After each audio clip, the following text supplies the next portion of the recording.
Welcome to my YouTube channel. I doctor Sushil Kumar Sharma. मैं आप लोगों के लिए आज सिविल प्रोसीजर कोड में आप लोगों को जो मुख्य परीक्षा में जो मेंस एग्जामिनेशन में डिग्री का क्वेश्चन पूछा जाता है उस क्वेश्चन को आपके साथ एक्सप्लेन कर रहा हूँ। क्वेश्चन ये है कि what is the meanings of degree and the essentials element of degree and the types of degree. Explain the types of degree. Degree, किसी भी क्वेश्चन को लिखने से पहले हमको 2 लाइनें उसके बारे में ये पहले आक्रामक तरीके से यह नहीं बताना चाहिए कि डिग्री वर्ड की डेफिनेशंस सेक्शन नंबर 2 सब क्लोज 2 में दी गई। सबसे पहले आप लोगों को लिखना होगा कि डिग्री सामान्यतः सिविल प्रक्रिया संहिता में परिभाषित है।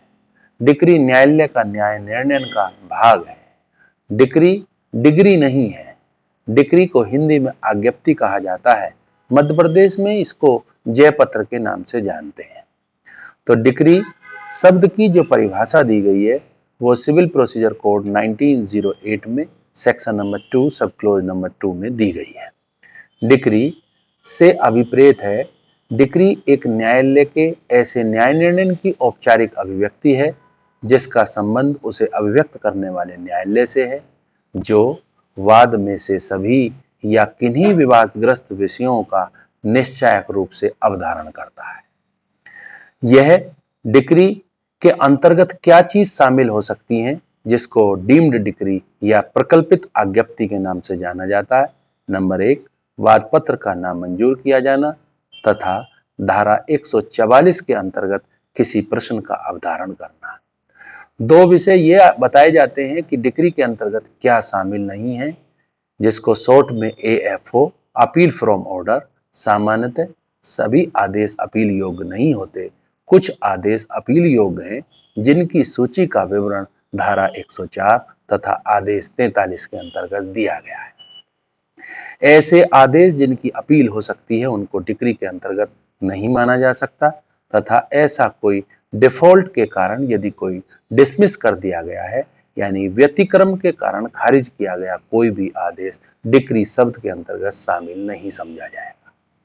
उपरोक्त धारा का विश्लेषण करने पर हमको निम्नलिखित आवश्यक तत्व प्राप्त होते हैं। डिग्री एक न्यायालय का निर्णय है।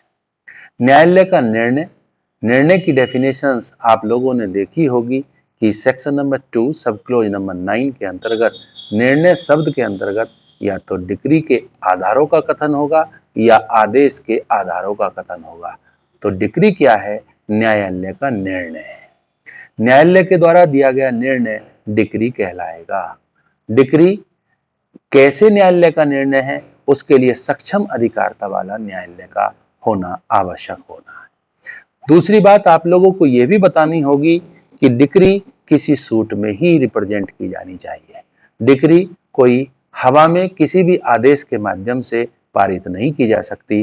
डिग्री को लेने के लिए आपको वाद दाखिल करना होगा, जबकि वाद शब्द की परिभाषा सिविल प्रक्रिया संहिता में नहीं दी गई है।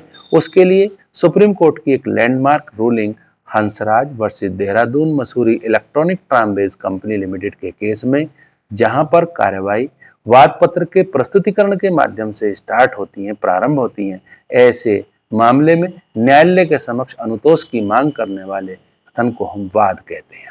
परंतु उपरोक्त परिभाषा संतोषजनक नहीं है, क्योंकि केवल वाद पत्र के माध्यम से जो कार्यवाहियां प्रारंभ होती हैं उसमें जो अनुतोष प्रदान किया जाता उसको ही डिग्री नहीं कहा जाता, अपितु आवेदन के माध्यम से भी कुछ कार्यवाहियां प्रारंभ होती हैं।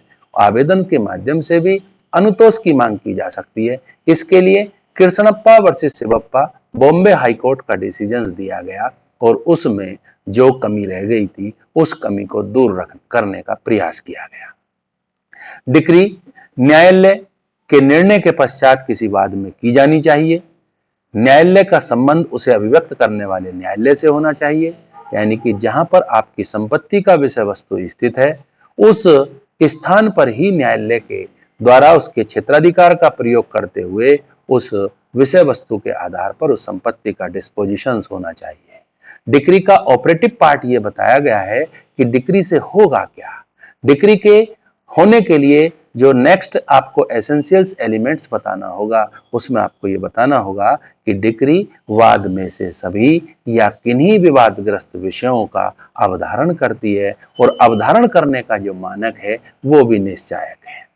न्यायालय के द्वारा सूट रिप्रेजेंट कर देने से यदि उसका डिस्पोजिशन नहीं हुआ है, उसका निर्णय नहीं हुआ है, उसका निश्चायक तौर पर यदि अवधारण नहीं किया है, तो उसको डिक्री नहीं कहा जा सकता। नेक्स्ट एसेंशियल्स एलिमेंट में आप लोगों को यह भी बताना होगा कि वो प्रारूपिक अभिव्यक्ति के तौर पर, फॉर्मल एक्सप्रेशन के तौर पर जो उसके बारे में जो उसकी फॉर्मेलिटीज हैं उनको भी पूर्ण करना होगा।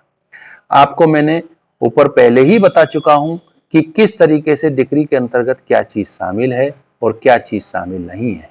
डिक्री के अंतर्गत वाद पत्र का नामंजूर किया जाना, जो कि सिविल प्रक्रिया संहिता के आदेश 7 नियम 11 में उन आधारों का विवरण करता है कि जिन आधारों पर न्यायालय किसी भी व्यक्ति के वाद पत्र को नामंजूर कर सकता है। धारा 144 का प्रश्न का अवधारण करना भी एक प्रकल्पित डिक्री की तरह ही ट्रीट किया जाता है और धारा 144 का अर्थ है कि आपको पुनः उसी स्थिति में भेज देना। यह धारा 144 के प्रश्न का अवधारण कहा जाता है। दो चीजें इसमें शामिल नहीं होना बताया गया है, जिसमें appeal from order and dismiss in default, व्यतिक्रम के कारण खारिज किया गया आदेश शामिल नहीं। अब हम टाइप्स ऑफ डिक्री के बारे में यदि चर्चा करें तो डिक्री दो प्रकार की सामान्यतः देखी जाती है। एक डिक्री का नाम प्रारंभिक डिक्री होता है। प्रारंभिक डिक्री का अर्थ यह है कि जहां पर अंतिम निर्णय से पूर्व यदि न्यायालय के द्वारा कोई अनुतोष प्रदान किया जाता है तो ऐसी स्थिति में ऐसी डिक्री को हम प्रारंभिक डिक्री के नाम से जानते हैं। प्रारंभिक डिक्री के उदाहरण आदेश 20, नियम 12, नियम 14, नियम 15, 34, नियम 4 के अंतर्गत जो आप लोगों के समक्ष जो लिखे गए हैं, विवरण दिए गए हैं, उनको हम प्रारंभिक डिक्री कहते हैं। अंतिम डिक्री का अर्थ जहां पर न्यायालय के द्वारा अंतिम रूप से उसको निष्पादित कर दिया है या किसी कोर्ट के द्वारा जो अपील का टाइम है वो उसका अवसान हो चुका है, तो उस परिस्थिति में उस न्यायालय के द्वारा वो डिक्री यदि अपील अंतिम रूप से मानी जाती है, अपील न होने की स्थिति में, तो उस डिक्री को हम अंतिम डिक्री कहते हैं। उपरोक्त विषय बिंदु पर किशोर प्रसाद वर्सेस शीतला प्रसाद का भी केस महत्वपूर्ण है और जहां उसमें यह न्याय निर्णित किया गया है कि यदि प्रारंभिक डिक्री के विरुद्ध कोई अपील की गई है और वो यदि उलट दी जाती है तो अंतिम डिक्री स्वतः ही धराशायी हो जाती है। अब इसके बारे में इतना ही आपका आंसर पर्याप्त होगा। Thank you.